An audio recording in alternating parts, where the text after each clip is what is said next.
Anyway 28 years later film యొక్క review already పెట్టేశాను. ఇక మిగిలింది పిక్సార్ వాళ్ళ ఎలియో. దాంతోపాటు Jurassic world rebirth and super man film కి సంబంధించి ఫస్ట్ రివ్యూస్ అంటే స్పెషల్ రియాక్షన్స్ వచ్చాయి. సూపర్ మ్యాన్ ఫిల్మ్ కి సంబంధించిన టెస్ట్ స్క్రీనింగ్ రిపోర్ట్స్ ఎప్పుడో వచ్చేసాయి.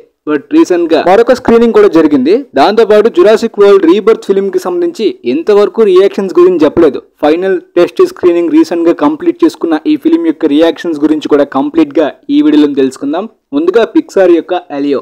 ఆఫ్ కోర్స్ పిక్సార్ ఫిల్మ్స్ అనేవి కేవలం కిడ్స్ కోసం మాత్రమే కాదు, అన్ని ఏజ్ గ్రూప్ వాళ్ళు కూడా పక్కాగా చూడాల్సిన ఎవర్ గ్రీన్ స్టోరీస్ ని ఎన్నో ఫిల్మ్స్ ని అందించారు. యానిమేషన్ ఇంట్రెస్ట్ లేని లైవ్ యాక్షన్ ఫిల్మ్స్ చూసే ఆడియన్స్ కూడా ఆ ఏజ్ గ్రూప్ వాళ్ళు కూడా కనెక్ట్ అయ్యేలాంటి స్టోరీ, స్ట్రాంగ్ ఎమోషన్స్ అన్ని కూడా ఉంటాయి. బట్ కిడ్స్ అండ్ ఫ్యామిలీస్ ని కేవలం బెయిట్ వేయడం మాత్రమే కాకుండా చాలా స్ట్రాంగ్ గా ఇంప్రెస్ అయ్యేలాంటి పాయింట్స్ ని కూడా స్టోరీలో డిజైన్ చేసుకుంటారు కదా. ఈ ఎలియోలో కూడా అలాంటి పాయింట్స్ అయితే ఉన్నాయి. ఎక్కువ శాతం లోన్లీనెస్ ని బ్రేక్ చేసేలాంటి పాయింట్స్. ఇలాంటి ఫిల్మ్స్ ఎక్కువ శాతం ఫ్యాంటసీ జానర్స్ లోని వేరే ప్రపంచంలోకి తీసుకువెళ్ళేలాంటి స్టోరీస్ లో ఉంటాయి అనమాట.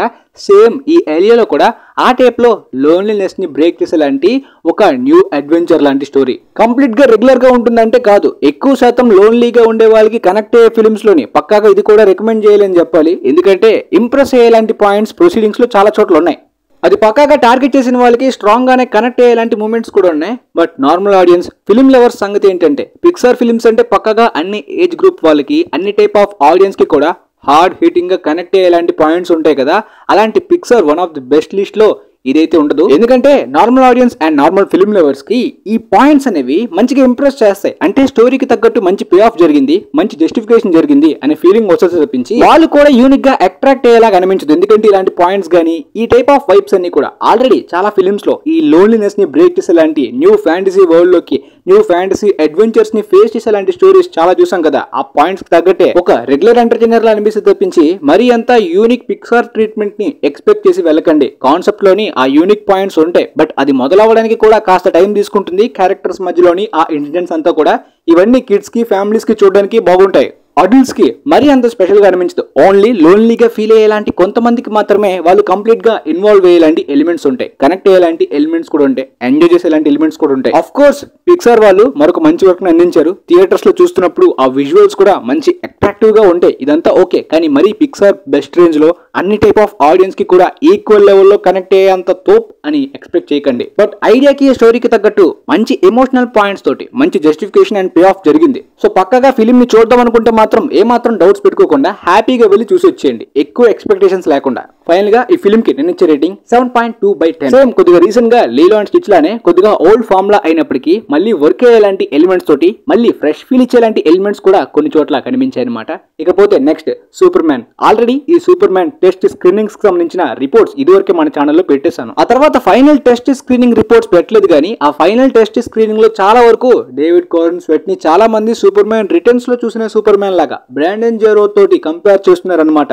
క్యారెక్టర్ ని పోర్ట్రే చేసే విధానం, చూపించిన విధానం అయితే స్మాల్ విల్లీ టైప్ లోని, స్మాల్ విల్లీ వెబ్ సిరీస్ లాంటి వైబ్స్ వచ్చాయని చెప్తున్నారు. బట్ పర్ఫార్మెన్స్ వైజ్ గా అందరికన్నా ఫిల్మ్ లోని లెక్స్ లూథర్ గా చేసిన నికోలస్ హౌల్ట్ యొక్క పర్ఫార్మెన్స్ అందరినీ డామినేట్ చేసే రేంజ్ లోని స్పెషల్ అట్రాక్షన్ గా ఫిల్మ్ కి నిలిచిందని చెప్తున్నారు. ఫైనల్ టెస్ట్ స్క్రీనింగ్ లో వాళ్ళు చూసిన డ్యూరేషన్ దాదాపుగా 2:30 అంట. కానీ ఇప్పుడు ఫైనల్ అవుట్పుట్ అనేది కంప్లీట్ గా ఎడిట్ చేసి జేమ్స్ గన్ కొన్ని చేంజెస్ చేసిన తర్వాత 2:10 లోపే డ్యూరేషన్ ని మార్చారు. అందులో కంప్లైంట్స్ ఏంటంటే చాలా వరకు కొన్ని షార్ట్స్ ని ప్రాక్టికల్ గా తీసారంట. ఆ ప్రాక్టికల్ గా తీసిన షార్ట్స్ అనేవి అంతే న్యాచురల్ గా రాలేదంట. వాటికి రీషూట్స్ గానీ లేదంటే కాస్త విఎఫ్ఎక్స్ టచ్ ని యాడ్ చేయాల్సి వచ్చిందంట. యాడ్ చేశాక ఇంకా ఆర్టిఫిషియల్ వైబ్స్ వచ్చాయన్నమాట. సో న్యాచురల్ గా మళ్ళీ రావాలంటే రీషూట్ చేయడం కష్టం. ఇలా అని విఎఫ్ఎక్స్ యాడ్ చేసి ఆర్టిఫిషియల్ గా ఆ సీన్స్ ఎందుకని చెప్పి తీసేశారంట. అందులో ఒక ఫ్లయింగ్ సీన్ కూడా ఉంది. ఇది ఫైనల్ స్క్రీనింగ్ యొక్క రిపోర్ట్ అనమాట. ఫైనల్ టెస్ట్ స్క్రీనింగ్ జరిగిన తర్వాత, ఎడిటింగ్ అంతా అయిన తర్వాత రీసెంట్ గా ఫిలిపినోలో ఈ ఫిలిం కి సంబంధించి స్పెషల్ స్క్రీనింగ్ జరిగింది కదా. అందులోని ఫిలిం కి సంబంధించిన ఫస్ట్ 30 మినిట్స్ ని చూపించారు. ఆ 30 మినిట్స్ ని చూసిన ఆడియన్స్ ట్విట్టర్ లో ఈ ఫిల్మ్ కి సంబంధించి రివ్యూస్ పెడుతున్నారు. చాలా మంది బిగ్ స్క్రీన్ లోని, ఐమాక్స్ లోని ఆ రేషియోలోనే మిస్ అవ్వకుండా చూడాలి అనే రేంజ్ లో కూడా రికమెండ్ చేస్తున్నారు అనమాట. అందుకనే ఇండియన్ వైడ్ గా ఈ సినిమా అంతా కూడా ఆ రేషియో తోటి ఫ్లాట్ కంటెంట్ లోనే రిలీజ్ చేయబోతున్నారు. ప్రతి ఫస్ట్ 30 మినిట్స్ లోని యాక్షన్ సీన్స్ కూడా ఉన్నాయంట. చాలా యూనిక్ ఫీల్ ఇచ్చిందంట. ఆ ఫస్ట్ యాక్షన్ సీన్స్ అయితే మాత్రం మంచి యూనిక్ సెట్ పీసెస్ తో పాటు విజువల్ గా కూడా స్టన్నింగ్ గా, సినిమాటోగ్రఫీ కూడా అట్రాక్టివ్ గా ఉన్నాయని చెప్తున్నారు.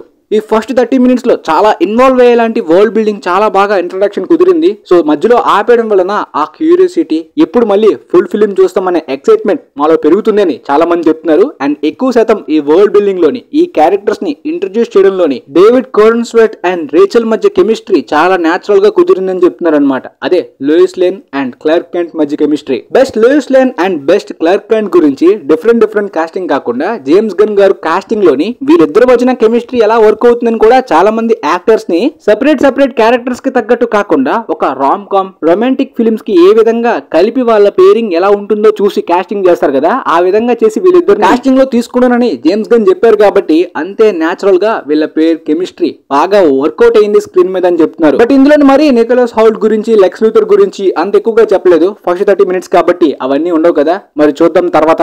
ఆ తర్వాత జురాసిక్ వరల్డ్ రీబర్త్ కి సంబంధించిన ఫస్ట్ స్క్రీనింగ్ యొక్క రెస్పాన్స్ లోని కాస్త షాకింగ్ ఎలిమెంట్స్ కూడా ఉన్నాయి. అదేంటంటే కొన్ని సీన్స్ లో ఇంబ్యాలెన్స్ ని కొంతమంది గమనించారంట. అంటే ఈ కొన్ని సీన్స్ ని రిప్లేస్ చేసినట్టు, ట్రిమ్ చేసినట్టు, ఎడిట్ చేసినట్టు, మార్చినట్టు ఆ వైబ్స్ అయితే స్టోరీలోని స్క్రీన్ ప్లే లోని కొన్ని చోట్ల కనిపించాయని చెప్తున్నారు. మరికొంతమంది హ్యూమన్ డిసీజెస్ కి ఈ ఎక్స్పెరిమెంట్ చేసే డైనోసార్స్ యొక్క డిఎన్ఏ లోని క్యూర్ ఉండడం ఏంటి, ఇది కొద్దిగా సిల్లీగా ఉందని కొంతమంది తెలుపుతున్నారు. బట్ ప్లాట్ మరి అంత సిల్లీగా అనిపించలేదు. కానీ ఆ ప్లాట్ కి తగ్గట్టు స్టోరీ టెల్లింగ్ లోని కొన్ని సీన్స్ ఇంకా ఎక్స్ట్రాగా పెట్టుండాల్సింది అని అంటున్నారు అనమాట. దానికి రీజన్ ఏంటంటే హాలీవుడ్ లో అన్కన్విన్సింగ్ గా ఏ పాయింట్స్ ఉన్నా ఎక్కువ శాతం ఒప్పుకోరు, ముఖ్యంగా రైటింగ్స్ లోనే. సో కన్విన్సింగ్ గా ఉండాలని చెప్పి ఈ పాప్కార్న్ ఎంటర్టైనర్స్ లో కూడా చాలా మంది ఎక్స్పెక్ట్ చేస్తారు, ఫిల్మ్ లవర్స్ కూడా. బట్ గెరెత్ ఎడ్వర్డ్స్ వర్క్ అంటే కంప్లీట్ గా proper script, proper writings, proper story telling అనేది అంతా ఉండాలి కదా.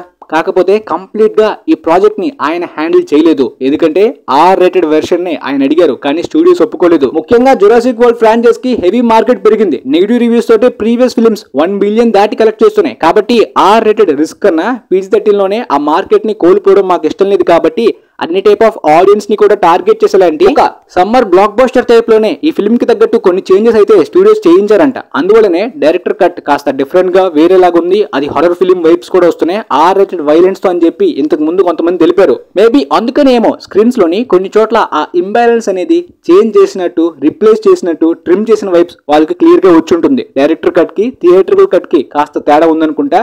బట్ మరికొంతమంది చాలా బాగా ఎంజాయ్ చేసాం, ఎంటర్టైన్ అయ్యామని కూడా రివ్యూస్ ఇస్తున్నారు. ఆఫ్ కోర్స్ ఈ జురాసిక్ వరల్డ్ ఫిల్మ్స్ తోటి ఆ ఫ్రాంచైజ్ తోటి కంపేర్ చేసుకున్నట్టయితే బాగా ఇంప్రెస్ చేసేలాంటి పాయింట్స్ ఉన్నాయని కూడా చాలా మంది మెచ్చుకుంటున్నారు. చాలా పాజిటివ్ రివ్యూస్ ఉన్నాయి. బట్ నేను అన్ఎక్స్పెక్టెడ్ గా చూసిన ఈ మైనస్ పాయింట్స్, ఈ మిక్స్డ్ పాయింట్స్ కొద్దిగా షాక్ అయ్యేలా చేశాయి. డైరెక్టర్ గెరెత్ ఎడ్వర్డ్స్ మీద ఆ హోప్స్ ఉన్నాయి, మంచి వర్క్ అందిస్తాడని చెప్పి. బట్ పక్కాగా ఈ ఫ్రాంచైజ్ లో అయితే ప్రీవియస్ ఫిల్మ్స్ తో కంపేర్ చేసుకున్నట్టయితే బెస్ట్ అవుట్పుట్ అంట. డైరెక్టర్ యొక్క పొటెన్షియల్ కొన్ని సీన్స్ లో మిస్ అయిన ఫీలింగ్ వచ్చింది. ఎందుకు అలా చేశారు అని స్మాల్ కంప్లైంట్స్ అనమాట. ఈ కంప్లైంట్స్ కి తగ్గట్టు వాళ్ళ రియాక్షన్ ఎలా ఉంటుందో మనం తర్వాత తెలుసుకుందాం. మేబీ R-rated డైరెక్టర్ కట్ ని రిలీజ్ చేసిన మాకు హ్యాపీయే. మరి చూద్దాం థియేట్రికల్ వెర్షన్ కంప్లీట్ గా ఏ విధంగా సాటిస్ఫై చేస్తుందో రిలీజ్ అయిన తర్వాత. ఏమైనా మార్పులు చేర్పులు కూడా ఈ సీన్స్ లోని చేసే అవకాశం ఉందన్నమాట. ఎందుకంటే ఆడియన్స్ కొన్ని మంది ఆ ఫీల్ అవుతున్నారు కాబట్టి దానికి తగ్గట్టు స్మాల్ గా చేంజ్ చేసే అవకాశం ఉంది. అలానే కంప్లీట్ గా మిక్స్డ్ అండ్ నెగిటివ్ అయితే కాదు, కానీ ఈ మైనస్ పాయింట్స్ అసలు ఉండవు అనుకున్నాను. ఎందుకంటే ఎర్లీ రియాక్షన్స్ కంప్లీట్ గా అప్రిషియేషన్ ఉంటుంది అనుకున్నాను. కాబట్టి